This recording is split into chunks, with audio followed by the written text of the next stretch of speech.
علی بھائی اگلا سوال ہے، مجلس نمبر 111 میں آپ نے صحیح مسلم شریف کے مقدمے کو بیان کر کے اور اس کی بڑی ہی جاندار ایکسپلینیشن کر کے امت محمدیہ صلی اللہ صلی علیہ اللہ علیہ وآلہ وآلہ وسلم وسلم. پر بڑا ہی احسان فرمایا ہے، جس کی جزا صرف اللہ ہی دے سکتا ہے، جزاک اللہ خیرہ۔ آمین. پوچھنا یہ ہے کہ آپ نے اسی ویڈیو میں فرمایا کہ امام مسلم رحمہ اللہ تعالیٰ خود بھی امام بخاری رحمہ اللہ تعالیٰ کے اسٹوڈنٹ تھے، تو پھر کیا وجہ ہے کہ پوری صحیح مسلم میں کوئی ایک حدیث بھی ایسی نہیں جو امام مسلم رحمہ اللہ تعالیٰ نے امام بخاری رحمہ اللہ تعالیٰ سے نقل کی ہو؟ اس کے پیچھے ایک ٹیکنیکل ریزن ہے جی. اس میں کوئی شک نہیں ہے کہ امام بخاری کے سب سے لاڈلے ترین اسٹوڈنٹ امام مسلم تھے، اور بلکہ محدثین تو کہتے ہیں یہ صحیح مسلم جو ہے یہ بھی امام بخاری کی کرامت ہے، کیونکہ انہی سے امپریس ہوئے تھے. امام بخاری رحمہ اللہ تعالیٰ اپنی زندگی کے آخری سالوں میں ایران ہی شفٹ ہو گئے تھے، نیشا پور میں. نیشا پور ہی وہ علاقہ ہے جہاں پہ امام مسلم رہتے تھے. 250 ہجری 250 ہجری میں امام بخاری وہاں پہ چلے گئے تھے. وہیں پہ امام مسلم ان کے حلقہ ارادت میں شامل ہو گئے اسٹوڈنٹ کے طور پہ. اس وقت تک ظاہر امام بخاری لکھ چکے تھے، تو یہ بخاری لکھوایا کرتے تھے اپنے اسٹوڈنٹس کو. اب اللہ کی طرف سے تقدیر غالب آئی کہ وہاں پہ ایک اور بڑے محدث تھے، امام محمد بن یحییٰ الذہلی، المتوفی 253 ہجری 253 ہجری میں فوت ہوئے. وہ امام بخاری المتوفی 256 ہجری اور امام مسلم المتوفی 261 ہجری کے مشترکہ استاد تھے. انہوں نے ہی سرمنی ارینج کی جب امام بخاری آئے کہ جی ان کو ویلکم کہا جائے. اس وقت یہ ہوتا تھا جب محدث آتے تھے لوگ پھر ان سے حدیثیں سنتے تھے، جس طرح آج کل کو بڑا سنگر آتا ہے تو پوری پبلک اکٹھی ہوتی ہے. اچھا، اور امام زولی نے اپنے شاگردوں کو سختی سے منع کیا کہ آپ نے امام بخاری سے خلق قرآن کا مسئلہ نہیں ڈسکس کرنا. اچھا، یہ جو میں واقعہ آپ کو بتا رہا ہوں یہ تمام اسماء و رجال کی کتابوں میں تواتر سے نقل ہوا ہے. اسماء و رجال کے حوالے سے بھی لوگ پوچھتے رہتے ہیں، یعنی یہ جو حدیث کے راوی ہیں ان کے حالات زندگی، اس علم کو جو ڈیوائز کیا گیا اسماء و رجال، رجال رجل مرد کو کہتے ہیں، اسماء ان کے نام. اس میں امام ابن حجر اسقلانی کی کتاب ہے التہذیب التہذیب، ابن حجر اسقلانی المتوفی 852 ہجری. اور ان سے بھی پہلے امام ذہبی المتوفی 748 ہجری، ان کی کتاب ہے سیر اعلام النبلاء. ان دونوں میں یہ واقعہ موجود ہے جو میں واقعہ آپ کو بیان کر رہا ہوں. اب اللہ کرنا یہ ہوا کہ اب ظاہر شرارتی لوگ تو موجود ہوتے ہیں، جس طرح یہاں کے لوگ یزید کا مسئلہ چھیڑ ہی لیتے ہیں، ٹھیک ہے نا. انہوں نے وہ انگلش میں محاورہ بھی ہے، forbidden fruits are always sweet, منع کیے گئے پھل ہمیشہ میٹھے ہوتے ہیں. خلق قرآن کا مسئلہ کسی نے پوچھ لیا کہ بتائیں کہ قرآن مخلوق ہے یا غیر مخلوق. تو امام بخاری نے کہا کہ اللہ کا کلام جو ہے وہ غیر مخلوق ہے، چونکہ کلام متکلم کی صفت ہوتا ہے تو قرآن اللہ کی صفت ہے، تو یہ ظاہر غیر مخلوق ہے. اب یہاں تک تو اتفاق ہے سب کا. اس کے آگے دو اسکول آف تھاٹ تھے. ایک اسکول آف تھاٹ یہ تھا، یہ جو ہمارے ہاتھ میں مصحف ہے نا، اور یہ پیجز کے اوپر جو لکھی ہوئی انک ہے اور یہ جو الفاظ ہیں، یہ چونکہ کاتب لکھتا ہے لہٰذا یہ تو مخلوق ہے اور یہ لاجیکل بھی ہے، یہ میرے ہاتھ کی کریشن ہے، یا پرنٹنگ پریس پہ کچھ چھاپتا ہے تو اس کی کریشن ہے. قرآن کے جو الفاظ لکھے گئے، یہ لکھے ہوئے الفاظ یہ ہے تو مخلوق ہے کیونکہ ظاہر انک سے لکھے گئے، لیکن جو چیز لکھی گئی ہے وہ خود غیر مخلوق ہے. اب یہاں پہ آگے اختلاف ہے. لاجیکل بات تو یہ ہے کہ یہ جو مصحف ہے ہمارے ہاتھ کے اندر، یہ انسان نے اس کو لکھا ہے، تو یہ ہے تو غیر مخلوق چیز لکھی گئی ہے، لیکن یہ لکھنے کے بعد تو ابھی مخلوق کی فارم میں ہے نا، تبھی تو ڈسٹرائے بھی ہو جاتی ہے. اگر یہ غیر مخلوق ہو تو یہ ڈسٹرائے نہ ہو سکے. اب یہ قرآن کو اگر کوئی معاذ اللہ توہین کرتا ہے، یا کوئی پرانے اوراق جس طرح حضرت عثمان نے جلوا دیے تھے، صحیح بخاری میں آتا ہے، تو وہ تو پھر اگر غیر مخلوق اس کو مانے تو پھر تو جلنا ہی نہیں چاہیے تھا. تو امام بخاری سے انہوں نے کہا کہ یہ بتائیں، یعنی وہ ڈیڑھ اتھل والی گل تھی. انہوں نے کہا جی یہ تو ظاہر امام بخاری نے اب اپنا موقف تو بیان کرنا تھا. انہوں نے کہا کہ یہ تو مخلوق ہے. انہوں نے کہا جی اور جی امام بخاری نے مخلوق کہتا ہے جی, اے دیکھ لو اے گمراہ ہے بندہ. اب وہ پورا مجمع ظاہر ہے امام بخاری کے خلاف ہو گیا, حتیٰ کہ ان کو وہ شہر, حالانکہ وہ اس نیت سے گئے تھے کہ میں باقی زندگی وہیں پہ گزارنی ہے. اب وہ ان کے استاد صاحب بھی آ گئے, انہوں نے جناب اناؤنسمنٹ کرا دی. انہوں نے کہا اب وہ کیوں یہ کر رہے تھے, وہ احمد بن حنبل کے شاگرد تھے, المتوفیٰ 241 ہجری. چونکہ احمد بن حنبل نے مارے کھائی ہوئی تھی خلق قرآن کے مسئلے میں, خلیفہ عباسی معتصم باللہ کی. اب جو بندہ قربانیاں دیتا ہے نا, تو اس کے ساتھ جو لوگ وابستہ ہوتے ہیں نا, ان کی عقیدت بھی آخری درجے کی ہوتی ہے. وہ کوئی غلط بات بھی کرے نا تو وہ اس کو بھی آن کرتے, کہتے ہیں جی اتنی ان کی قربانیاں ہیں دین کے لیے. جیسا کہتے ہیں نا جناب, جس طرح ہم جب کوئی پرائم منسٹر کی غلطی ہائی لائٹ کرتے ہیں, وہ کہتے ہیں نہیں بندہ ایماندار ہے. ہم کہتے ہیں یار ایماندار ہے, مان لیا ہے, ہم سٹامپ پیپر پہ لکھ کے دیتے تھے ہم ایماندار مانتے ہیں, لیکن مطلب حکومت میں یہ کمزوریاں آ رہی ہیں. تو وہ وہاں پہ بھی نا وہ نہیں جی خدمات ہیں, خدمات ہے تو ان جو غلط کہہ رہے ہیں وہ بھی بننا ہے. یا انہوں نے نہیں کہا, چونکہ اس مسئلے میں غلوف کیا تو ان کے نام پہ غلط چیز منسوب کر دی جائے. انہوں نے کہا جی بھائی جی گل یہ ہے کہ بھئی جو بندہ بھی امام بخاری کے اس عقیدے پہ ہے نا, تو امام زولی نے کہا کہ میری مجلس سے وہ اٹھ جائے. تو سب سے پہلے امام مسلم اٹھے. امام بخاری تو خیر اٹھ ہی گئے اور نکل گئے, یعنی انہوں نے یہ کہا کہ میں ایگری نہیں کرتا ہوں. یہ ایٹیچیوڈ تھا امام زہلی کا. اور دوسری طرف امام زہلی کا نام اگر ہم آپ کو بتائیں تو آپ کو پتہ ہے ان کو کوئی جانتا بھی نہیں ہے. ایون اگر آپ ویکیپیڈیا پہ بھی جا کے لکھیں نا امام بخاری امام مسلم, تو آپ کو سینکڑوں صفحے ملیں گے. اس بندے کا آپ نام بھی لکھیں نا تو اس بندے کے نام کے ساتھ بھی آپ کو کچھ نہیں ملے گا. یہ میں آپ کو بتا رہا ہوں کہ کوئی شخص اگر اختلاف رائے کرتا ہے تو کسی کی خدمات کو ختم نہیں کر سکتا دنیا سے. اب جب انہوں نے یہ ان کے ساتھ ایکٹیویٹی پرفارم کی, اور امام بخاری کی للائیت دیکھیں, 43 احادیث صحیح بخاری میں امام زولی سے انہوں نے لی ہیں اس کے باوجود. لیکن امام مسلم نے کہا میں نے زولی سے کوئی حدیث نہیں لینی. اور پھر ساتھ انصاف کیا انہوں نے.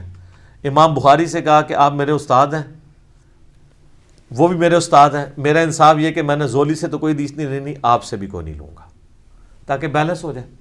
لیکن امام بخاری کی للائیت دیکھیں, انہوں نے اپنے اسی استاد سے 43 احادیث صحیح بخاری میں لی ہیں, اگرچہ کہ اس استاد کی وجہ سے امام بخاری کو زندگی میں پھر سکون نہیں ملا.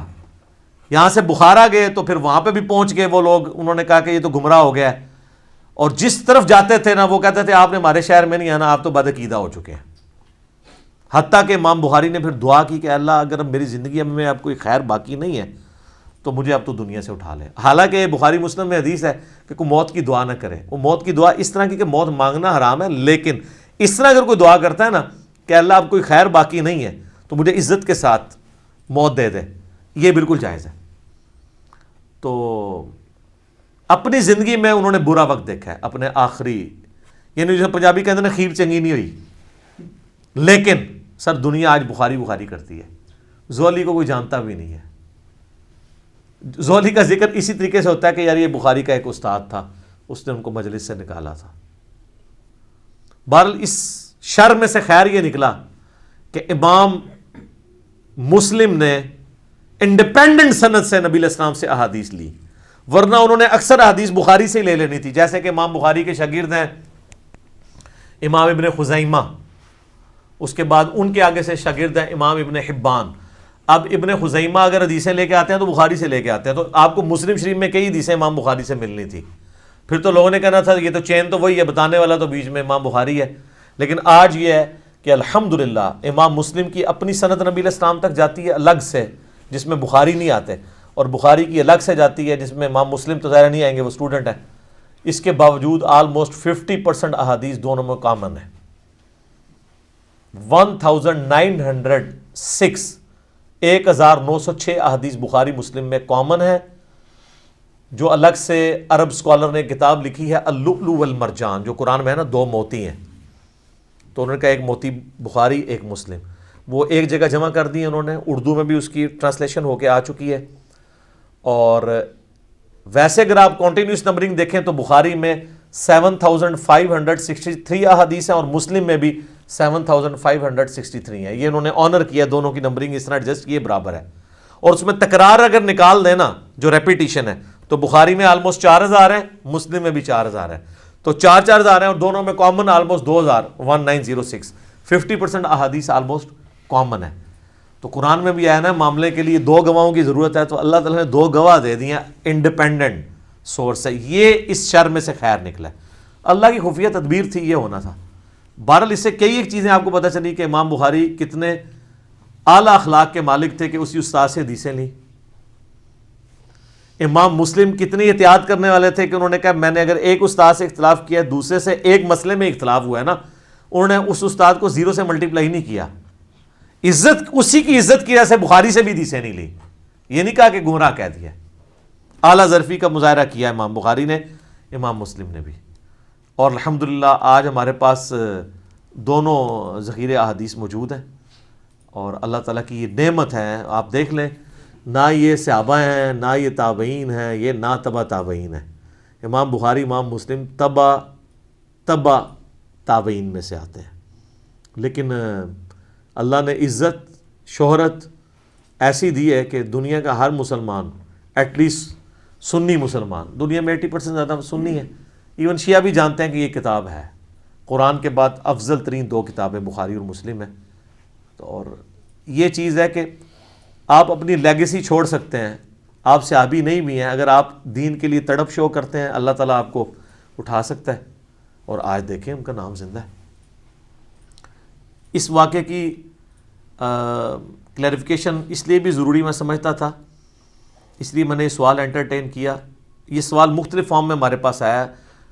عموماً حنفیوں کی طرف سے یہ سوال کیا جاتا ہے کہ جب ہم ان کو کہتے ہیں کہ ہماری اہل سنت کی مین سٹریم کی ان 6 کتابوں میں, جن میں 2 صحیح ہیں نا, بخاری اور مسلم, اور باقی 4 سنن اربع, جن میں 80% صحیح حدیث ہیں اور 20% ضعیف ہیں, کچھ موضوع بھی ہیں, تو یہ آلموسٹ ملا کے 27,000 کے قریب احادیث بنتی ہیں اسناد کے اعتبار سے. ویسے تو آپ کریں گے تو 6-7 ہزار ہی بنیں گی ساروں کی, اگر اسکروٹنگ کر لیں گے, اس سے زیادہ نہیں بنتی. کیونکہ جو بخاری میں آ رہی ہے, مسلم میں بھی ہے, ابو داؤد میں بھی ہے, ترمذی میں بھی ہے, ابن ماجہ میں ہے.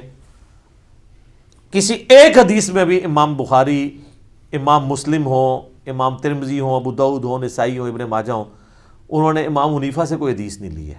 یہ کہتے ہیں نا امام حنیفہ ان سے بھی پہلے تھے, تو بخاری میں امام مالک کی حدیثیں ہیں, احمد بن حنبل کی ہیں, تو ان کی کیوں نہیں ہے؟ اس لیے کہ محدثین کے ہاں امام حنیفہ رحمہ اللہ کو حدیث کی فیلڈ میں ضعیف مانا جاتا تھا, فقیہ وہ بہت بڑے تھے. یہ ان کا کوئی عیب نہیں ہے, ایک فیلڈ میں ہو سکتا ہے کہ بندہ اوپر ہو, دوسرے میں نیچا ہو. مسئلہ 197 میرا ریکارڈڈ ہے. تو وہ کہتے ہیں جی پھر تو اگر یہی رول مانا جائے تو امام مسلم بھی تو بخاری کے شاگرد ہیں, انہوں نے بھی تو کوئی نہیں نہ لی. یہ ڈاکٹر طارق القادری صاحب نا ایک ویڈیو میں کہہ رہے تھے, تو وہ نہیں لی, اس کے پیچھے تو یہ ریزن ہے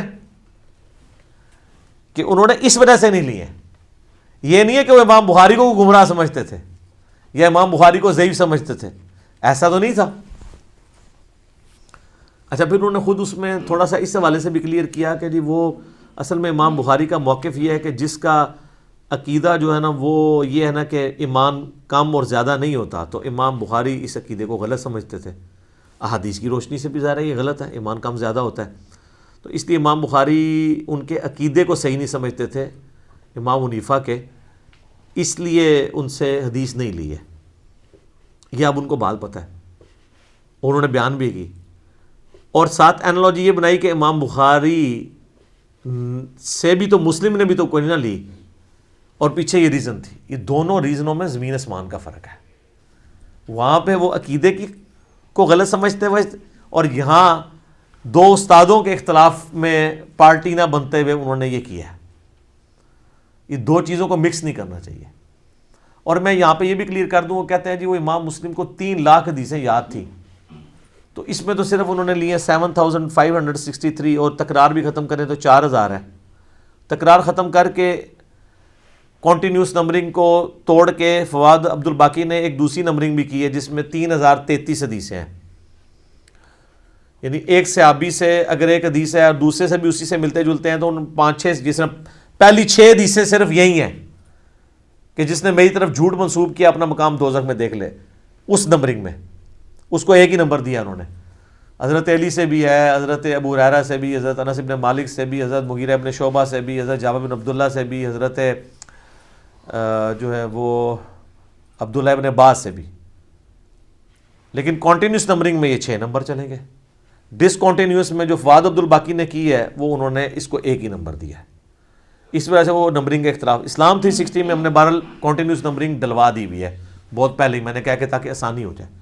اور میں ضمناً بتا دوں بخاری شریف کے جو چیپٹرز مسنگ تھے نا وہ بھی ڈال دیے انہوں نے، آپ چیک کر سکتے ہیں.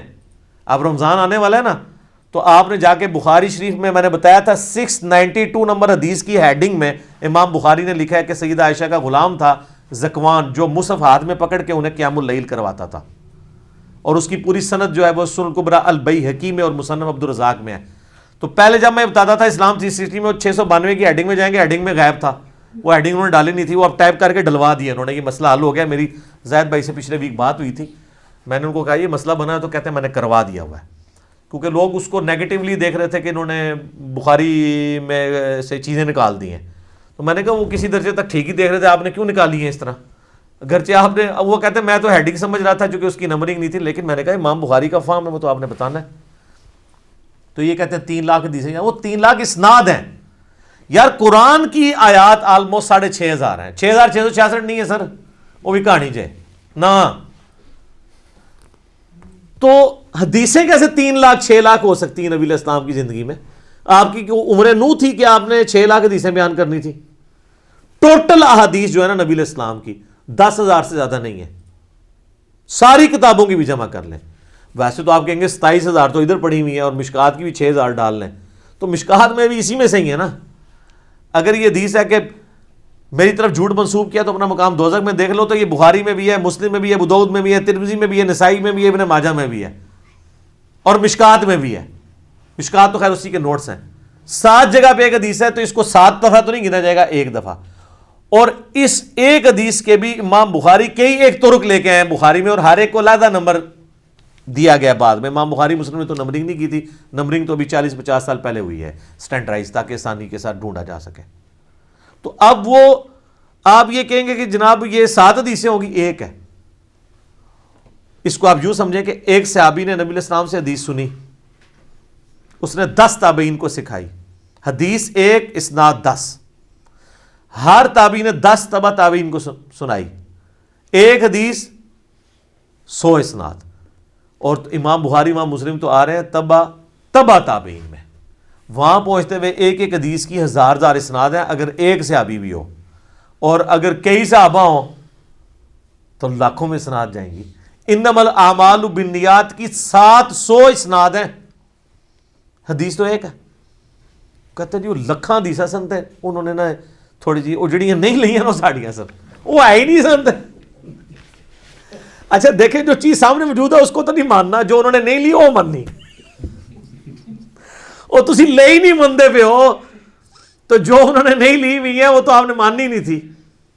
ٹھیک ہے، تو یہ اسناد ہے میرے بھائی، یہ کوئی اس طریقے سے حدیثیں نہیں ہیں، سندیں ہیں، ان کی طرق ہیں اتنے زیادہ. حدیثیں 10,000 سے زیادہ نہیں بنتی آلموسٹ، بہت کھینچ تان کر لیں. ورنہ اگر آپ سے کوئی کہہ جی 3 لاکھ مسلم کو یاد تھی، احمد بن حنبل کو 6 لاکھ یاد تھی، اور سارے ملینز میں بنتی ہے. اس کی ٹائم کی کیلکولیشن کریں یہ کس وقت نبی علیہ السلام یہ حدیثیں بیان کرتے تھے. قرآن تو آپ کے آخری وقت تک نازل ہوتا رہا، قرآن ہی بیان کرتے رہے، حدیثیں کس وقت بیان کی ہیں. اس کے لیے تو میں نے بتایا عمر نوح چاہیے. یہ بہت بڑی مت ہے، اور یہ جو میں دعویٰ کر رہا ہوں یہ میرا نہیں ہے، ابن حجر اسقلانی نے، بڑے بڑے محدثین نے اس کو ایز اے ٹاپک بنا کے لوگوں کو بتایا ہے کہ لوگ دھوکے میں مبتلا نہ ہوں کہ یہ اس طریقے سے نہیں ہے جس طریقے سے لوگ سمجھتے ہیں. تو یہ ایک واقعہ تھا، میں نے اس کے ساتھ کچھ جو کو ریلیٹڈ چیزیں تھیں جو اکثر سوالات لوگ کر رہے ہوتے ہیں، میں ساتھ ساتھ جو میرے دماغ میں آتا ہے نا میں بیان کر دیتا ہوں کہ کوئی چیز اس میں سے سکپ نہ ہو جائے. ٹھیک ہو گیا جی.